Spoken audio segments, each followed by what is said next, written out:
بزرگان محترم، عزیزان ملت،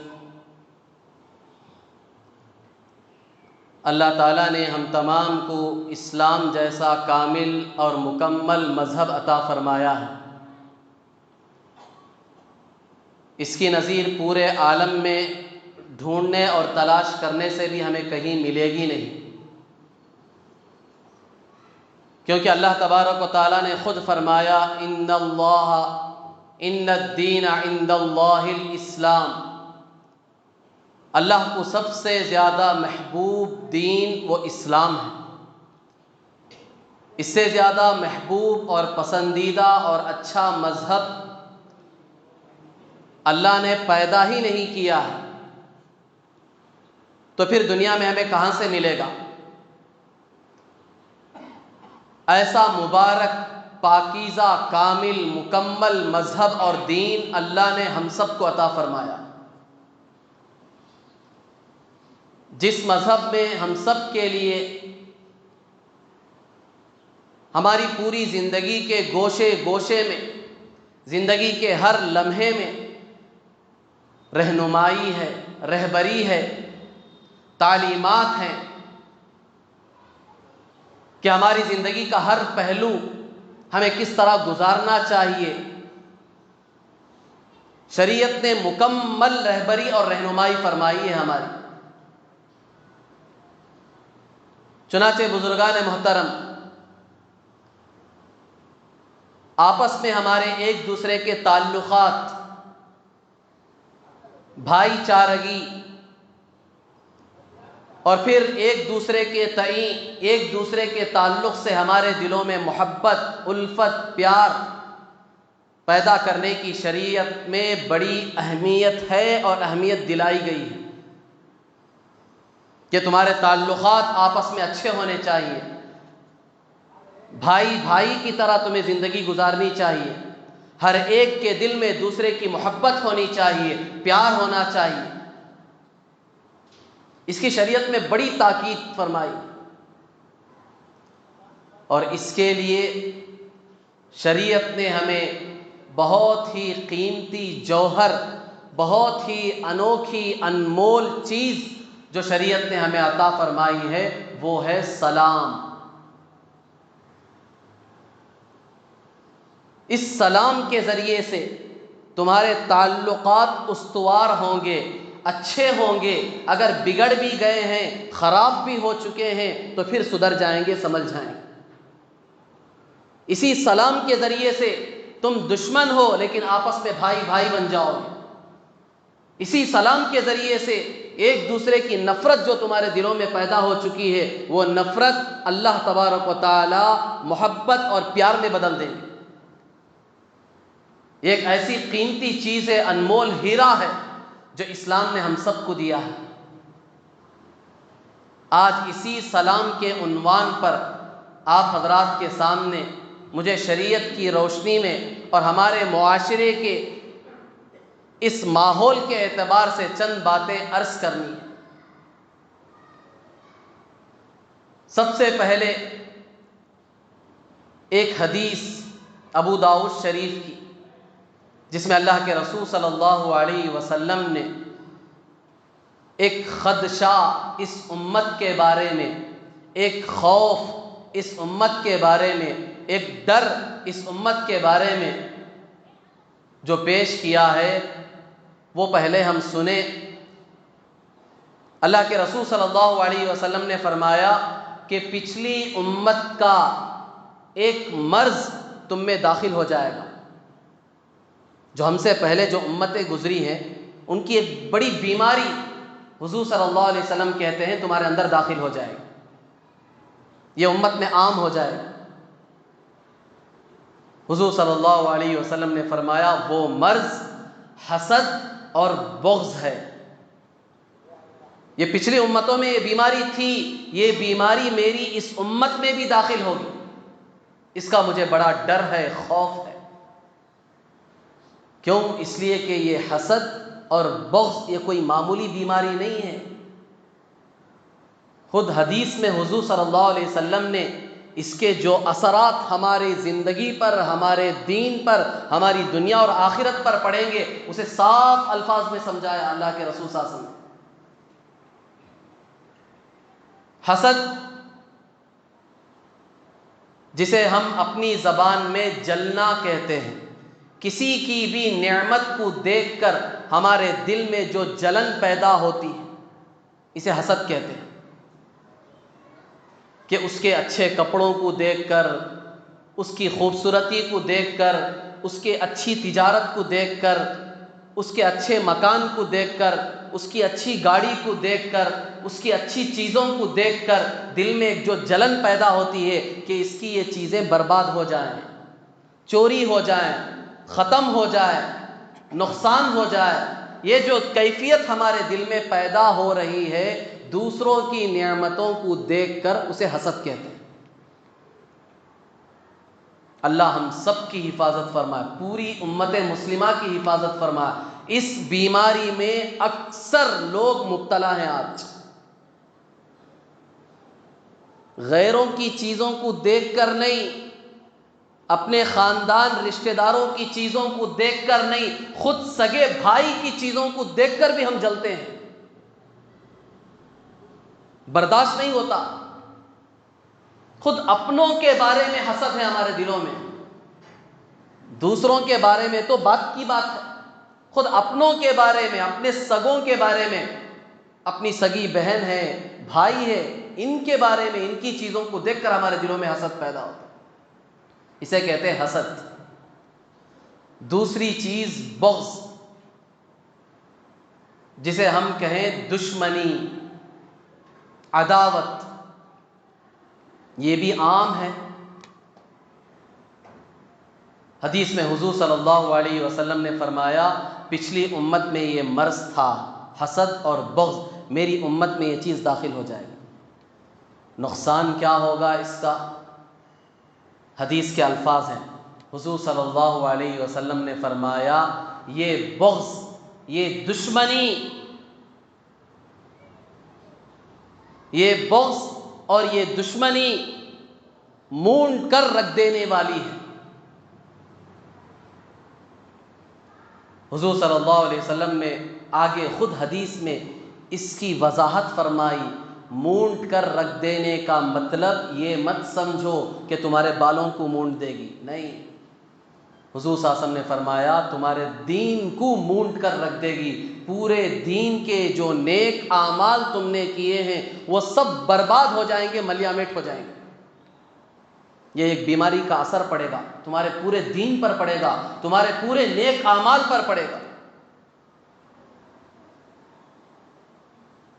حضور صلی اللہ علیہ وسلم نے صرف بیماری نہیں بتائی، علاج بھی بتایا۔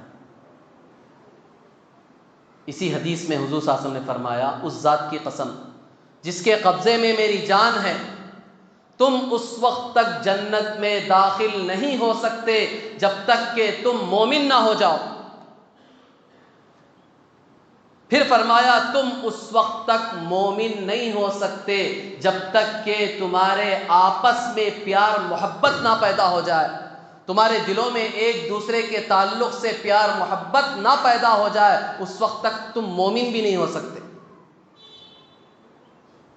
تو نتیجہ ہمیں کیا سمجھ میں آیا؟ جنت میں اگر داخل ہونا ہے تو ایمان کی ضرورت ہے، اگر ہمیں ایمان چاہیے تو آپس میں پیار محبت کی ضرورت ہے۔ تو جنت ہمارے آپس کے پیار محبت پر موقوف ہے، پیار محبت ہے تو جنت ہے، پیار محبت نہیں ہے، نفرت ہے آپس میں تو جنت سے محروم ہے۔ یہ صاف سمجھایا اللہ کے رسول صلی اللہ علیہ وسلم نے حدیث میں۔ پھر اسی حدیث کے آخر میں حضور صلی اللہ علیہ وسلم نے کہا کیا میں تمہیں ایسی چیز نہ بتاؤں جس کے ذریعے سے تمہارے دلوں میں پیار محبت پیدا ہو جائے، تمہارے دلوں میں پیار محبت پیدا ہو جائے؟ حضور صلی اللہ علیہ وسلم نے کہا وہ چیز سلام ہے، سلام۔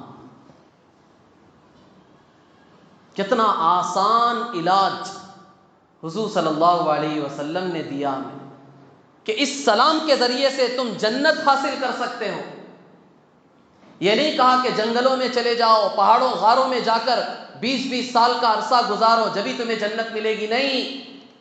کتنا آسان عمل اللہ کے رسول صلی اللہ علیہ وسلم نے ہمیں دیا جنت کو حاصل کرنے کے لیے کہ سلام سلام سلام، اس کو رواج دو۔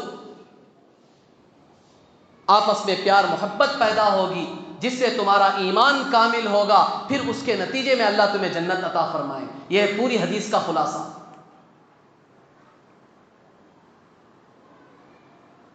سلام کی کتنی اہمیت، کتنی تاکید احادیث کے ذخیرے میں ہم دیکھیں گے تو اللہ کے رسول صلی اللہ علیہ وسلم نے کتنی تاکید فرمائی سے بے شمار روایتیں آپ کو ملیں گی حدیث کی کتابوں میں۔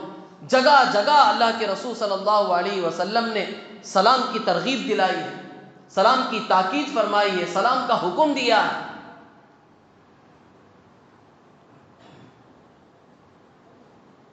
یہاں رک کر سب سے پہلے ہم یہ بات معلوم کریں گے کہ سلام کی ابتدا کب ہوئی،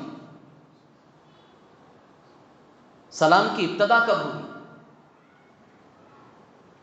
انسان کا جب وجود اللہ نے دیا ہے اسی وقت سے سلام کی ابتدا ہو چکی ہے۔ سب سے پہلے انسان جن کو اللہ نے وجود بخشا ہے وہ حضرت آدم علیہ نبینا علیہ الصلوۃ والسلام۔ حدیث میں آتا ہے جب اللہ تبارک و تعالیٰ نے آدم علیہ الصلوۃ والسلام کو پیدا فرمایا تو آدم علیہ الصلوۃ والسلام سے کہا جاؤ وہاں فرشتوں کی جماعت بیٹھی ہوئی ہے ان کو سلام کرو۔ پہلا حکم آدم علیہ السلام کو پیدائش کے بعد یہ ہوا کہ جاؤ فرشتوں کی جماعت بیٹھی ہوئی ہے سلام کرو۔ سلام کی ہسٹری بتا رہا ہوں آپ کو کہ اس کی ابتدا کب ہوئی ہے۔ آدم علیہ السلام کے پیدا ہونے کے بعد اللہ نے سب سے پہلے جو حکم دیا سلام کا حکم دیا، جاؤ فرشتوں کی جماعت بیٹھی ہوئی ہے سلام کرو۔ اور ساتھ ہی ساتھ آدم علیہ السلام سے کہا کہ جب تم سلام کرو تو فرشتے جو تمہیں جواب دیں گے اسے غور سے سن کر آنا، کیونکہ یہ تمہارا اور تمہاری امت کا سلام ہوگا۔ وہ جو جواب دیں گے غور سے سن کر آنا، کیونکہ یہ تمہارا اور تمہاری پوری امت کا یہ سلام ہوگا، یہ سلام کا طریقہ ہے۔ چنانچہ حدیث میں آتا ہے آدم علیہ الصلوۃ والسلام گئے، فرشتوں کی جماعت بیٹھی ہوئی تھی، جا کر آدم علیہ الصلوۃ والسلام نے کہا السلام علیکم۔ فرشتوں نے جواب دیا وعلیکم السلام ورحمۃ اللہ۔ یہ ہے سلام کی تاریخ۔ اسی وقت سے سلام وجود میں آ چکا ہے۔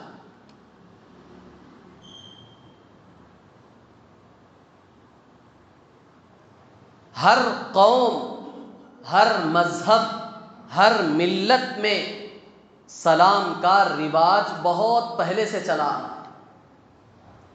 ہر قوم میں ہے، ہر قوم کے افراد ایک دوسرے کو سلام کرتے ہیں، طور طریقے الگ ہیں، الفاظ الگ ہیں، لیکن جب بھی ایک دوسرے سے ملاقات ہوتی ہے تو باقاعدہ سلام کیا جاتا، الفاظ بدلے ہوئے ہیں۔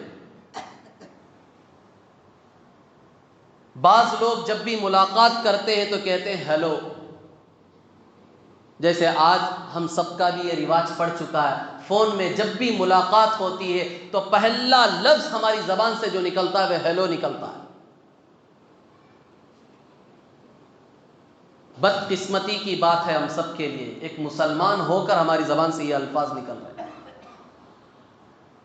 اکثر کی زبانوں سے نکلتا ہے، پڑھے لکھے عوام علماء ہماری زبانوں سے بھی نکل جاتا ہے، کیونکہ ایک ماحول بن چکا ہے، بنا نہیں ہے بنایا گیا ہے ماحول، ہماری زبان سے بھی نکل جاتا ہے کیونکہ ماحول ایسا ہو چکا ہے۔ اس ماحول کو ہمیں بدلنا ہے، کوشش کرنی ہے، ہمارے بس کی ہم کوشش کریں گے، آگے کا مسئلہ اللہ کے حوالے ہے۔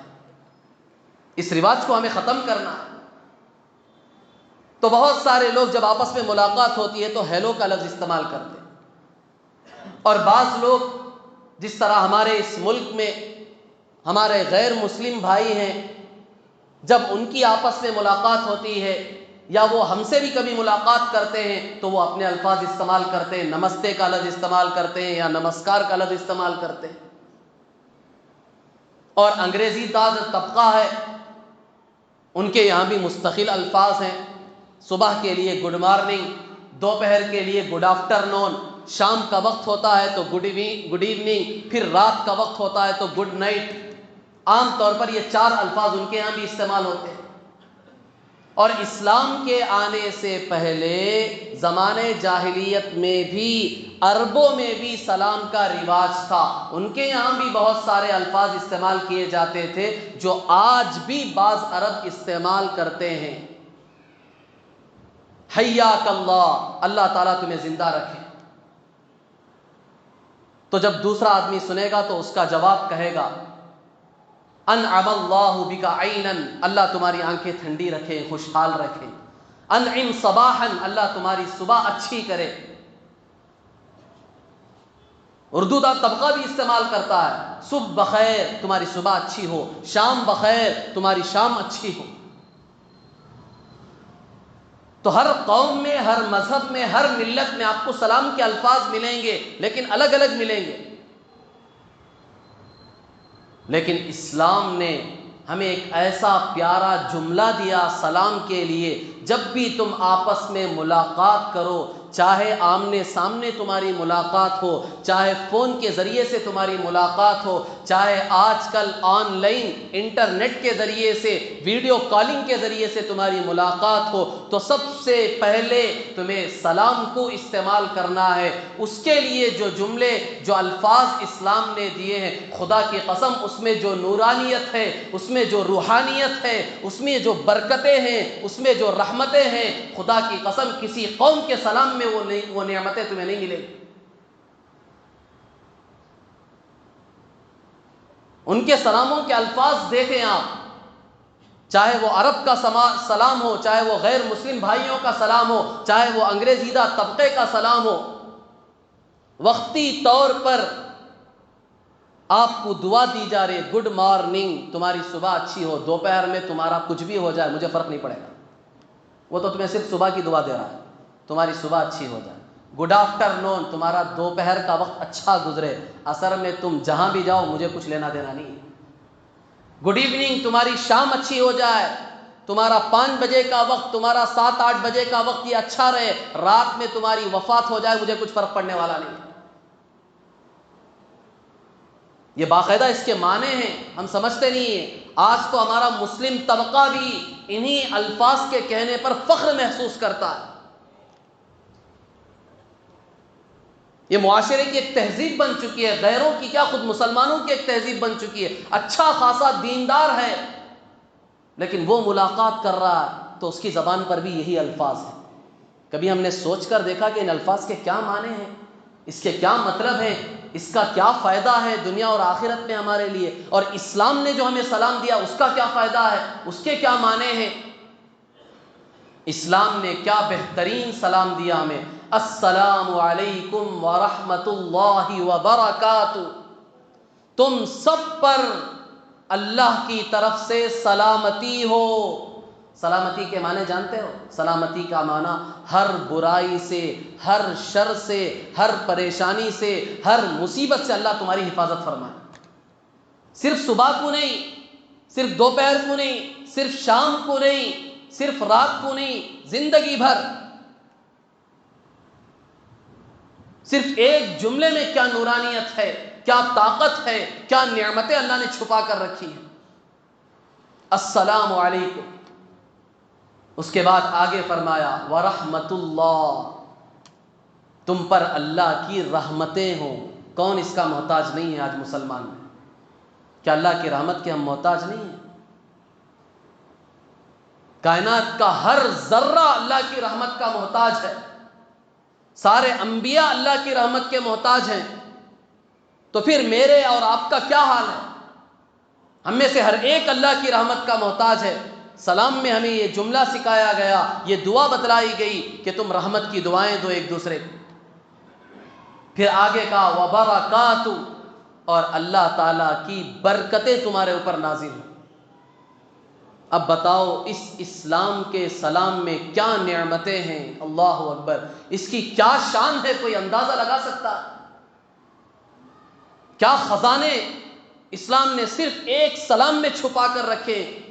صرف یہ ایک سلام کی دعا جو ایک مسلمان بھائی دوسرے مسلمان کو دے رہا ہے، اگر وہ قبول ہو جائے تو ہماری دنیا آخرت سنور جائے۔ اس سے بڑی کوئی اور نعمت ہو سکتی ہے؟ اس سلام کو آج ہم نے چھوڑ دیا۔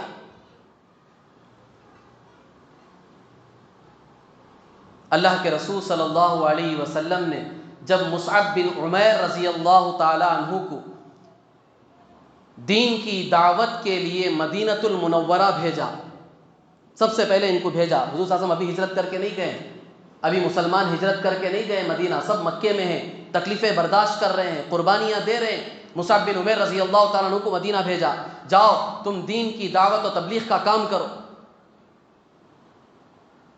جب وہ جانے لگے تو اللہ کے رسول صلی اللہ علیہ وسلم نے ان کے ہاتھ میں 2 قیمتی چیزیں دی، کہا کہ مصعب بن عمیر ان 2 چیزوں کو سنبھال کر رکھو، یہ تمہارے دعوت و تبلیغ کے کام میں، دین کی نشر و اشاعت میں بہت کام آئیں گے، انہیں کبھی مت چھوڑنا۔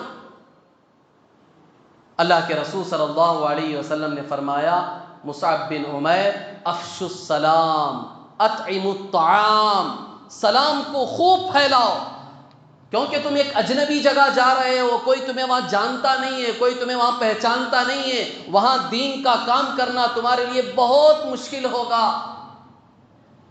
لیکن میں تمہیں 2 ہتھیار دے رہا ہوں، 2 قیمتی ہیرے دے رہا ہوں، اسے تھام لو مضبوطی سے، پھر تمہارا ہر راستہ آسان ہو جائے گا، تمہیں دین کا کام کرنا آسان ہو جائے گا۔ ان میں سب سے پہلی چیز حضور صلی اللہ علیہ وسلم نے جو بتائی مصعب بن عمیر کو، وہ ہے افشوا السلام، سلام کو خوب پھیلاؤ، جو دکھے، جسے تم پہچانتے ہو، جسے تم نہیں پہچانتے ہو، سب کو سلام کرو۔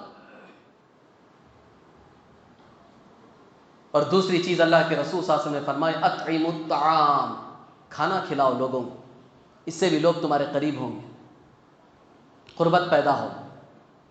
جتنا تمہاری استطاعت ہے، جتنا تمہارے بس میں ہے، اتنا خوب لوگوں کو کھلاؤ۔ یہ 2 چیزیں، سلام اور کھلانا، اس سے اچھے اچھے دشمن تمہارے گرویدہ ہو جائیں گے، تم پر جان نچھاور کرنے والے ہو جائیں گے۔ چنانچہ تاریخ میں آتا ہے کہ مصعب بن عمیر رضی اللہ تعالی عنہ کی محنت سے آپ علیہ الصلاۃ والسلام کے مدینہ پہنچنے سے پہلے 70% لوگ مسلمان ہو گئے تھے۔ ایسا قیمتی جوہر ہے یہ سلام جو اسلام نے ہمیں دیا ہے، آج ہم نے اس سلام کو چھوڑ دیا، رواج ہی ختم ہو چکا ہے۔ ہلو ہلو میں، گڈ مارننگ میں، گڈ آفٹر نون میں، اسی میں ہم پھنس گئے، سلام کو تو بالکل بھول ہی چکے ہیں۔ ایک روایت سناؤ آپ، کتنی بڑی فضیلت اللہ کے رسول صلی اللہ علیہ وسلم نے اس روایت میں بیان فرمائی، جو روایت خطبے میں نے آپ حضرات کے سامنے پڑھی تھی۔ حضرت ابو امامہ رضی اللہ تعالیٰ عنہ فرماتے ہیں، جناب محمد الرسول اللہ صلی اللہ علیہ وسلم نے فرمایا، ان اول الناس باللہ تعالی من بدأہم بالسلام، لوگوں میں سب سے زیادہ قریب اللہ سے وہ شخص ہوگا، وہ آدمی ہوگا، وہ مسلمان ہوگا جو سلام میں پہل کرے، ابتدا کرے۔ کتنی طاقت ہے اس سلام میں، کتنا قیمتی عمل اللہ کے رسول صلی اللہ علیہ وسلم نے فرمایا۔ تم اللہ سے سب سے زیادہ قریب ہونا چاہتے ہو، تم اللہ کے عزیز بننا چاہتے ہو، اللہ کے تم پیارے لاڈلے بننا چاہتے ہو، تو لو جو میں تحفہ دے رہا ہوں اسے قبول کرو، اس پہ عمل کرو، زندگی بھر اس پر عمل کرو، یہ چیز تمہیں اللہ سے قریب کر دے گی۔ کتنی آسان چیز، کتنا آسان عمل اللہ کے رسول صلی اللہ علیہ وسلم نے بتایا، ان اول الناس باللہ تعالی، لوگوں میں سب سے زیادہ قریب اللہ کے وہ شخص ہوگا من بدأہم بالسلام، جس نے سلام میں پہل کی، سلام سے ابتدا کی۔ ہمیں یہ چیزیں معلوم ہی نہیں ہیں، ہم سوچتے ہیں اللہ سے قریب ہونے کے لیے بڑی بڑی قربانیاں دینی پڑتی ہیں۔ اسلام نے ہمیں ایسے ایسے اعمال بھی بتائے، دیکھنے میں چھوٹا سا عمل ہے، چھوٹا سا عمل ہے، ہماری توجہ بھی اس کی طرف نہیں جاتی، ہمارا ذہن بھی اس کی طرف بھٹکتا نہیں ہے، متوجہ نہیں ہوتا ہے، لیکن اس ایک عمل کی بدولت ہم اللہ سے قریب ہو سکتے ہیں۔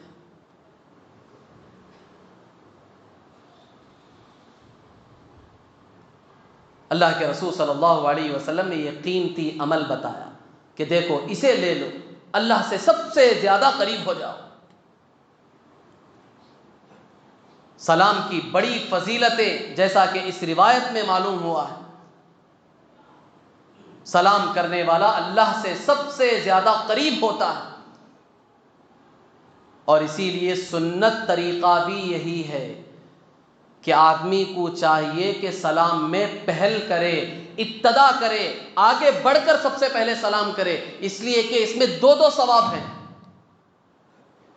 جواب دینے والے کے لیے بھی ثواب ہے، سلام کرنے والے کے لیے بھی ثواب ہے، لیکن سلام کرنے والے کے لیے دو ثواب ہیں۔ ایک ثواب کیا ہے؟ سلام کرنے کا اسے ثواب ملے گا، دوسرا ثواب کیا ہے؟ چونکہ سلام اس نے پہلے کیا ہے، آگے بڑھ کر کیا ہے، تو پھر اس کے بدلے اسے اللہ کا قرب نصیب ہوگا۔ یہ دو فائدے ہیں سلام کرنے والے کے لیے، اور جو سلام کا جواب دیتا ہے اس کے لیے تو سلام کے جواب دینے کا ثواب تو ضرور ملے گا، سلام کا جواب واجب ہے۔ شریعت میں غالباً یہ ایک مسئلہ ایسا ہے کہ جس میں سنت کا ثواب واجب سے بڑھ کر ہے۔ عام طور پر اصول کیا ہے؟ فرض کا ثواب سب سے زیادہ، واجب کا ثواب اس سے تھوڑا سا کم، سنت کا اس سے تھوڑا سا کم، مستحب نوافل اس سے تھوڑا سا کم، عام طور پر یہ ترتیب ہے۔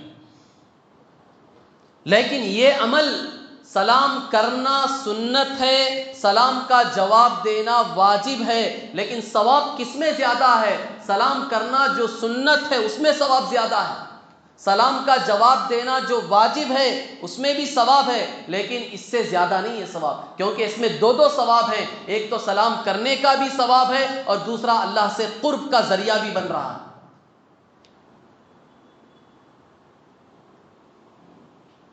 اب یہاں رک کر ایک بات یہ بھی سمجھ لینی چاہیے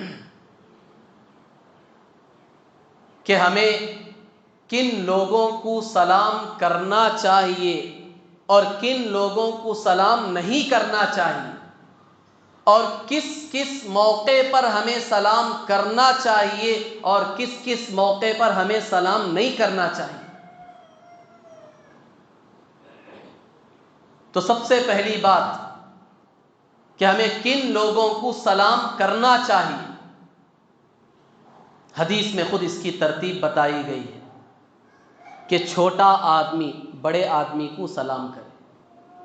اس کا مطلب یہ نہیں سمجھ لینا چاہیے کہ بڑا آدمی ہے تو بالکل تکبرانہ انداز میں بیٹھا ہوا ہے کہ یہ چھوٹا، یہ جب تک سلام نہیں کرے گا میں نہیں کروں، یہ مطلب نہیں ہے، بلکہ چھوٹے کو چاہیے کہ ادب کا تقاضا یہ ہے کہ یہ بڑے ہیں، مجھے پہلے سلام کرنا چاہیے۔ یہ صرف آداب بتائے گئے، ورنہ تو اللہ کے رسول صلی اللہ علیہ وسلم کی تعلیمات کیا ہیں؟ آپ کے بارے میں یہ آتا ہے کہ آپ بچوں کی مجلس پر بھی گزرتے تو آپ سب سے پہلے آگے بڑھ کر سلام کرتے، بچوں کو موقع نہیں ملتا تھا سلام کرنے کا، آپ آگے بڑھ کر سلام کرتے۔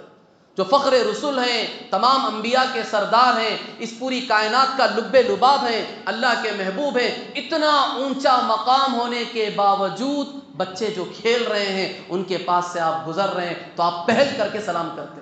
بچوں کو تعلیم تھی، وہ بچوں کو سکھانا تھا کہ سلام کی کیا اہمیت ہے، اللہ کے نبی ہمیں سلام کر رہے ہیں۔ حدیث میں چنانچہ حضور صلی اللہ علیہ وسلم نے فرمایا چھوٹے بڑوں کو سلام کریں، اگر چھوٹے نہیں کر رہے ہیں تو ہمیں بیٹھنا نہیں چاہیے، انتظار نہیں کرنا چاہیے، ہمیں آگے بڑھ کر سلام کرنا چاہیے، ان کو سکھانا چاہیے۔ جن بچوں کو معلوم نہیں ہے وہ سلام نہیں کر رہے ہیں تو ہمیں چپ نہیں رہنا چاہیے، انتظار نہیں کرنا چاہیے کہ جب تک وہ سلام نہیں کرے گا میں نہیں کروں گا، میں کروں گا تو میری بے عزتی، نہیں، تم اس بات کو ذہن میں رکھ کر سلام کرو کہ اس سلام پر مجھے کیا اجر ملے گا، اس سلام سے میں اللہ سے سب سے زیادہ قریب ہو جاؤں گا۔ یہ چیز اگر تمہارے سامنے ہوگی، خدا کی قسم دشمن کو بھی آگے بڑھ کے سلام کرو گے۔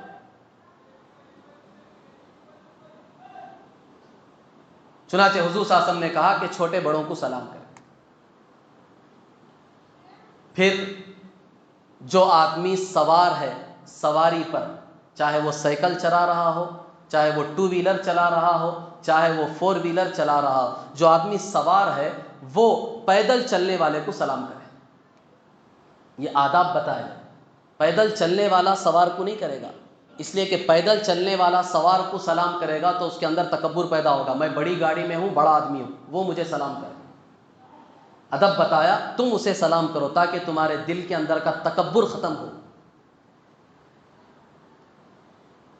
جیسے شیخ سعدی نے لکھا ہے، تکبر عزازیل را خار کرد، فارسی کا مشہور شعر۔ اسی تکبر نے تو ابلیس کو ذلیل کیا اور آسمانوں سے اترنے پہ مجبور کیا۔ یہی تو تکبر تھا اس کے اندر، میں بڑا ہوں، اللہ نے مجھے آگ سے بنایا، آدم علیہ السلام مٹی سے بنے، چھوٹے ہیں، میں ان کو کیوں سجدہ کروں، ان کے سامنے کیوں جھکوں، نہیں جھکوں گا۔ تو اس لیے ادب بتایا، سلام کرنے کا ادب یہ ہے کہ سوار جو سواری پر ہے وہ چلنے والے کو سلام کرے تاکہ اس کے اندر تکبر پیدا نہ ہو، تکبر ہو بھی تو ختم ہو جائے۔ تیسرا ادب، جو پیدل چل رہا ہے اسے چاہیے کہ جو لوگ بیٹھے ہوئے ہیں ان کو سلام کریں۔ بیٹھے ہوئے لوگ چلنے والے کو نہیں کریں گے، نہیں کریں گے کہ مطلب نہیں کرنا یہ نہیں بتا رہا ہوں، ادب بتا رہا ہوں۔ اسلام نے جو آداب بتائے وہ آداب یہ ہیں کہ چلنے والا آگے بڑھ کر بیٹھنے والوں کو سلام کرے۔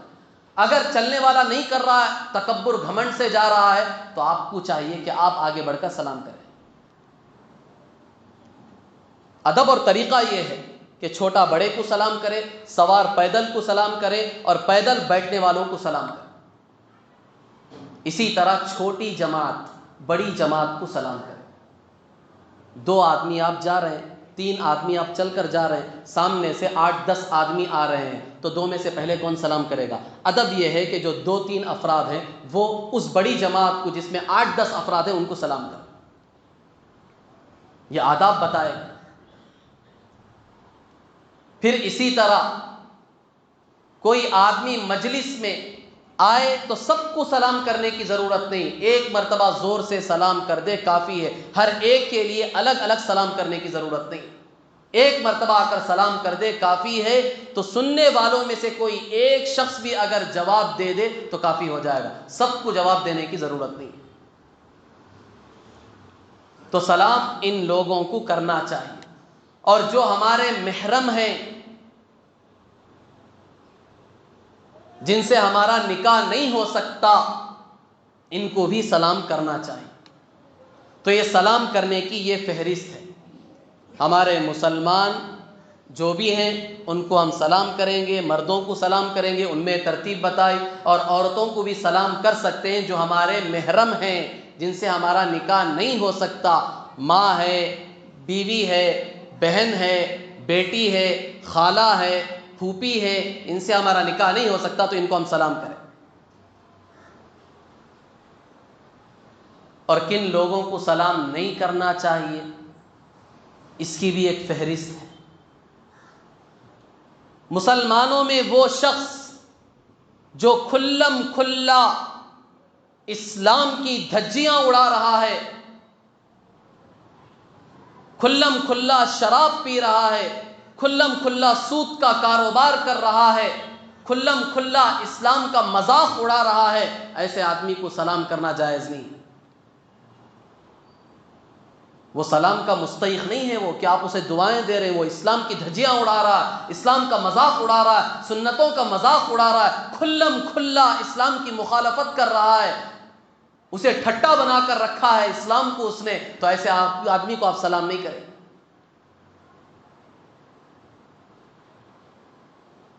اسی طرح غیر محرم عورتوں کو بھی سلام نہیں کرنا چاہیے، چاہے وہ ہمارے رشتہ دار میں سے ہی کیوں نہ ہو۔ ہم آگے بڑھ کر خود سلام نہیں کریں گے، خاص کر وہ عورتیں جن سے پردہ ہے ہمارا۔ اب ایسے پردے والی عورتوں کو دیکھنا بھی نہیں چاہیے، اب آپ سلام بھی کر رہے ہیں ان کے لیے آگے بڑھ کر، تو غیر محرم عورتوں کو بھی سلام نہیں کرنا چاہیے۔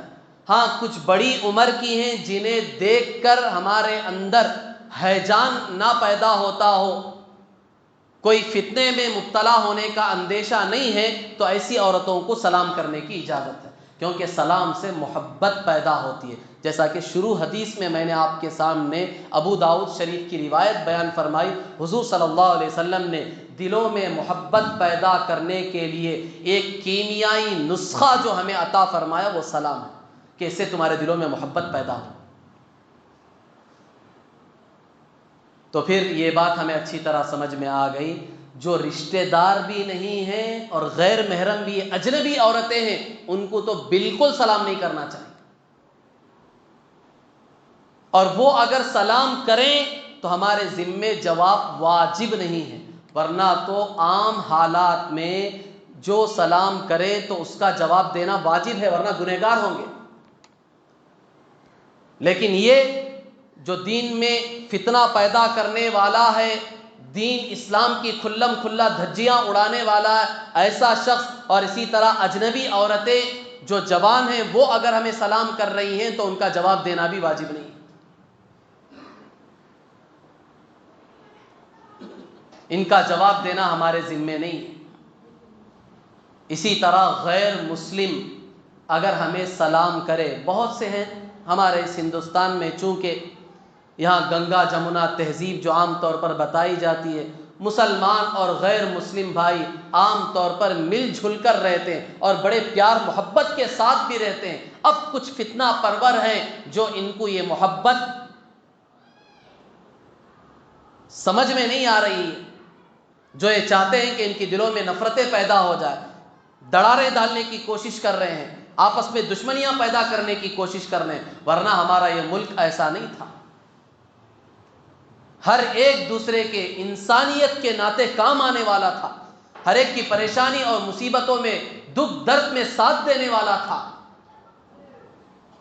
تو یہاں ہمارا غیر مسلم بھائی ہمیں سلام کر رہا ہے تو اس کی دو صورتیں ہیں، بعض لوگ ہمیں سلام کرتے ہیں خود ان کے الفاظ میں، نمستے یا نمسکار جیسے الفاظ میں ہمیں سلام کرتے ہیں، تو ہمیں اس کے جواب میں وہی الفاظ استعمال نہیں کرنے چاہیے، اس لیے کہ بعض لوگوں کی تحقیق ہے کہ ان الفاظ کے معنی شریعت اسلامی کا جو مزاج ہے اس کے مخالف ہے معنی، اس لیے ہمیں جواب میں وہ الفاظ نہیں کہنے چاہیے۔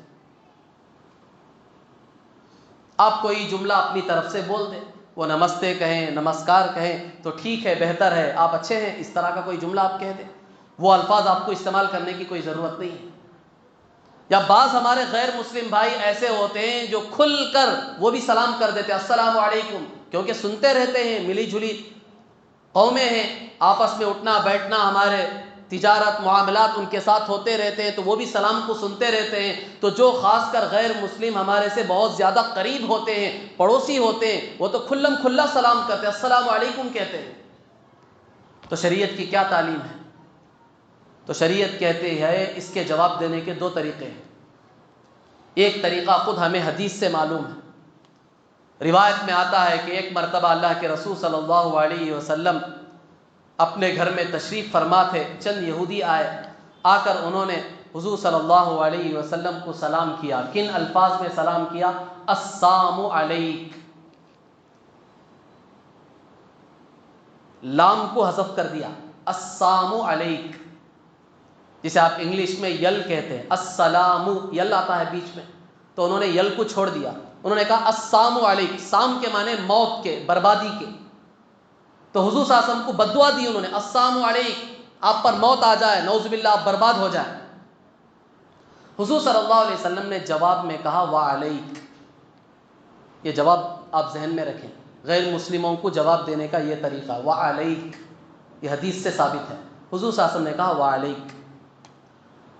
اندر حد عائشہ رضی اللہ تعالیٰ عنہا تھی، حضور صلی اللہ علیہ وسلم کی چہیتی بیوی، بڑی چالاک، بڑی تیز، سنتے ہی سمجھ گئی کہ یہ سلام نہیں کر رہے ہیں، بددعا دے رہے ہیں حضور صلی اللہ علیہ وسلم کو، اندر سے انہوں نے کہا وعلیکم السلام واللعنہ، تمہارے اوپر موت ہو، تمہارے اوپر لعنت ہو۔ حضور صلی اللہ علیہ وسلم نے سنا کہ اندر سے بیگم یہ جواب دے رہی ہے، حالانکہ ایسا نہیں کہ حضور صلی اللہ علیہ وسلم کو معلوم نہیں تھا کہ یہودی مجھے کیا کہہ رہے ہیں، حضور صلی اللہ علیہ وسلم کو معلوم تھا، حضور صلی اللہ علیہ وسلم نے جواب بھی دے دیا، لیکن شارٹ کٹ جواب دیا، اس کا مطلب ابھی میں بتاؤں گا آپ کو۔ لیکن عائشہ رضی اللہ تعالیٰ اندر طیش میں آ گئی کہ میرے محبوب کو بددعا دے رہے ہیں، تو اندر سے انہوں نے بھی کہا وعلیکم السام واللعنہ، تمہارے اوپر بربادی ہو، تمہارے اوپر لعنت ہو۔ حضور صلی اللہ علیہ وسلم تو نرمی کی تعلیم دینے کے لیے آئے تھے۔ حضور صلی اللہ علیہ وسلم نے فوراً کہا مہلن یا عائشہ، عائشہ چھوڑ دو، کیا کر رہی ہو؟ تم کیوں جواب دے رہے ہو؟ میں نے تو جواب دے دیا، تم کیوں جواب دے رہے ہو؟ حضور صلی اللہ علیہ وسلم نے کہا ان اللہ یحب الرفق فی الامر کلی، اے عائشہ اللہ تعالی ہر چیز میں نرمی کو پسند کرتا ہے، تم کیوں طیش میں آ رہے ہو، غصے میں کیوں آ رہے ہو؟ چھوڑ دو۔ کیا تم نے نہیں سنا میں نے کیا جواب دیا؟ میں نے ان کو کہا وعلیک، یعنی تمہارے اوپر بھی۔ کیا مطلب؟ تم نے جیسے مجھے کہا ہے ویسے ہی تمہارے اوپر۔ اب ان کی بددعا تو قبول نہیں ہوگی، حضور کی بددعا قبول ہو جائے گی۔ تو علماء نے اس حدیث سے یہ مطلب نکالا ہے کہ اگر غیر مسلم ہمیں سلام کرے ان الفاظ سے، السلام علیکم کہے، تو جواب کا ایک طریقہ یہ ہے کہ آپ کہیں وعلیک، اور دوسرا طریقہ کیا ہے؟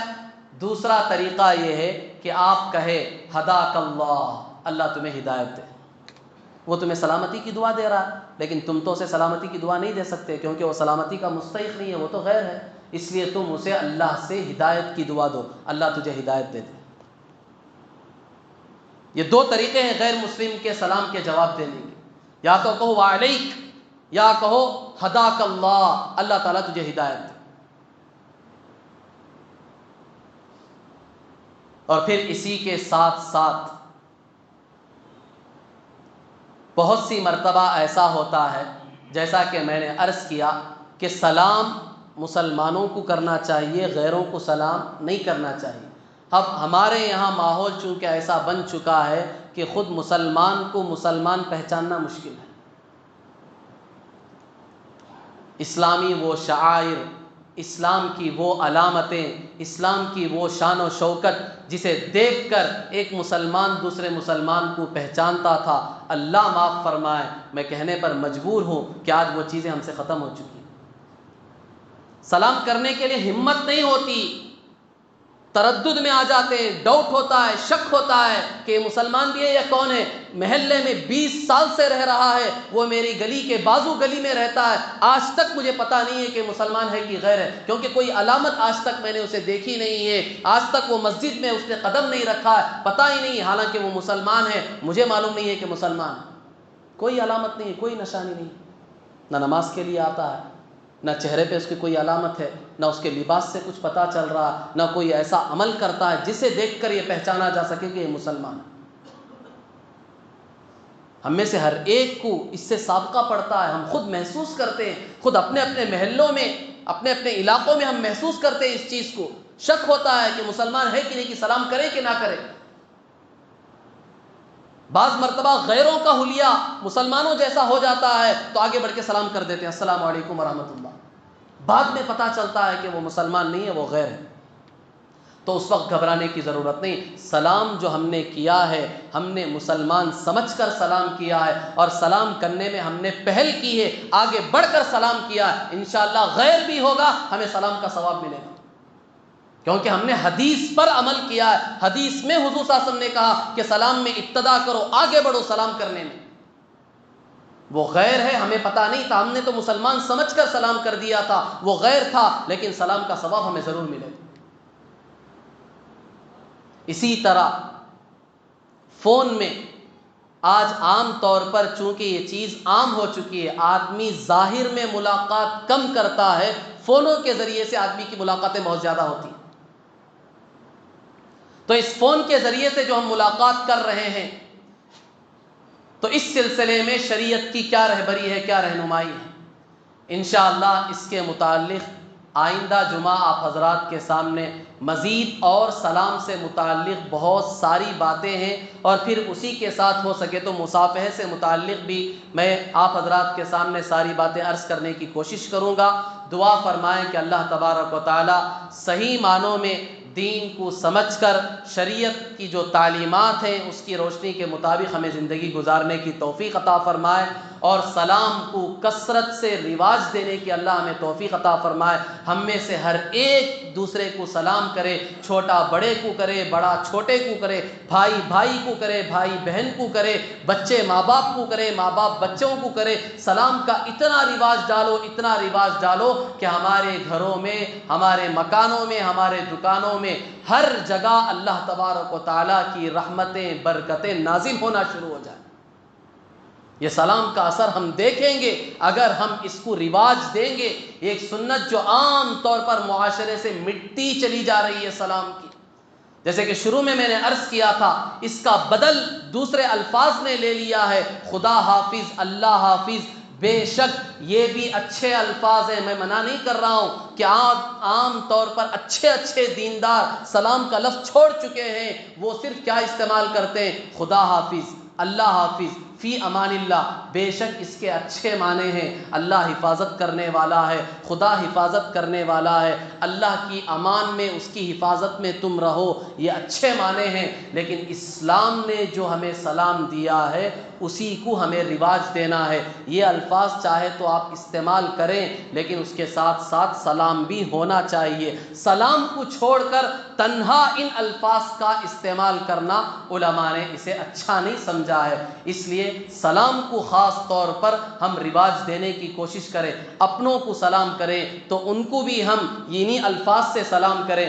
غیروں کو، جو اجنبی ہیں، ہمارے مسلمان بھائی ہیں، ان کو اگر ہم سلام کر رہے ہیں، عوام ہیں ان کو سلام کر رہے ہیں، پڑھا لکھا ایجوکیٹڈ طبقہ ہے اس کو سلام کر رہے ہیں، تو ہر ایک کو پوری شان کے ساتھ، پوری آن بان کے ساتھ ہم یہی لفظ استعمال کریں گے، السلام علیکم ورحمۃ اللہ، گڈ مارننگ، گڈ آفٹر نون، گڈ ایوننگ، گڈ نائٹ، یہ فلاں جتنے الفاظ میں نے شروع میں کہے، ان الفاظ کو آپ انہی کتابوں میں محفوظ کر کے رکھ دیں۔